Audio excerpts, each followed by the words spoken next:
Welcome back to my channel. So in this video we are going to learn the next two important topics in our series of evolution of design. So let's go to the topics.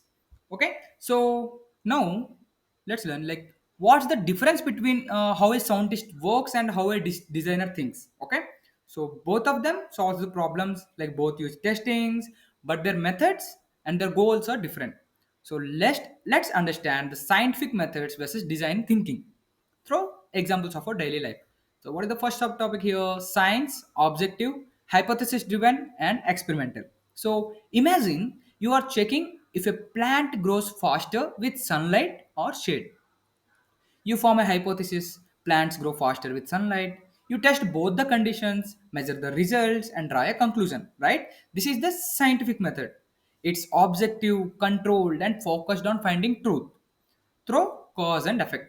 So here this is the hypothesis driven and objective and the experiment we have done. Okay. So now design. We will be discussing about design. Like it is empathetic, iterative and user focused. So now imagine you are helping your grandmother you to use a new phone. Like she finds it confusion, like nowadays many of their grandfathers and grandmothers don't know how to use, right?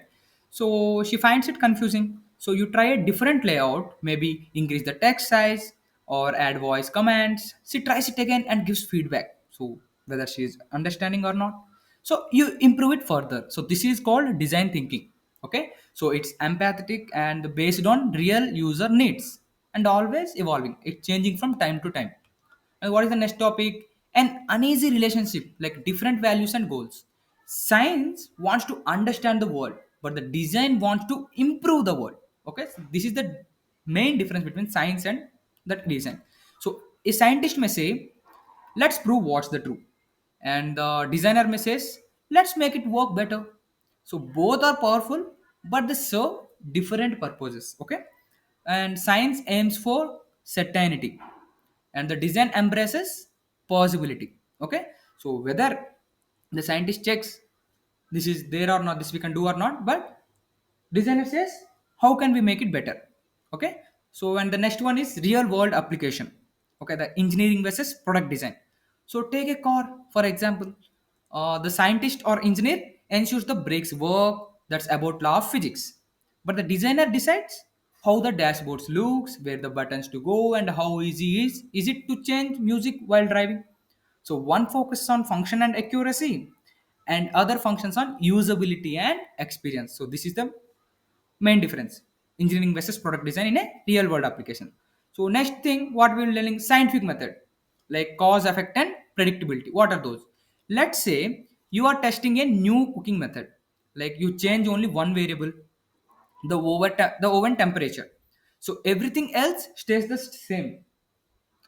You observe how long takes it bake. Okay, and if the cake rises properly, that's the cause and effect, and it works best in predictable systems. So we will be predicting something, right? We will be predicting something, right? It checks whether it is working or not. After predicting we will get that result. So that's the thing. So and the next topic is design method, like oriented and open ended. Like now imagine you are designing a new lunch box. Okay, new lunch box for school kids. So you talk to children, parents and the teachers. So want compartments, some want insulation, and some want it to be light color, and it should be colorful. So you don't have one right answer. You try, test, improve, and you repeat. So this process is called open ended with many possible good solutions. So you are not depending on one solution, but there are multiple good solutions, and you are listening all these things and you are implementing that design. So design method is a solution oriented and open ended. Okay, and another one is example, drug testing versus app UI redesign. So testing a new medicine, that is science. You need strict controls, proven results and no assumptions. We can't take any assumption. One small error can be dangerous. So redesigning a mobile app, that's design. So you create mockups, collect user feedback, test again until it feels just right. Okay. So there is no single correct version, just better experiences. Okay. So you can redesign again and again, but the drug testing is not like that. We can't test that. We need very permissions for that. So and the last one is validation versus creation.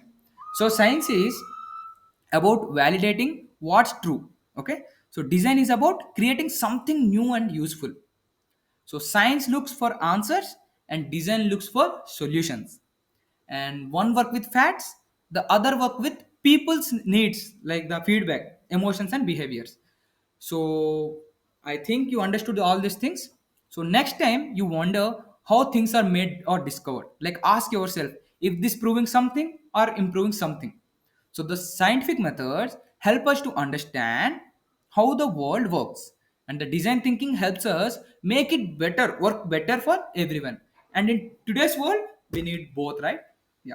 So in the this is the two topics that is there in the video. So in the next video, we'll be covering the next two topics. So thank you guys for watching my video. Thank you.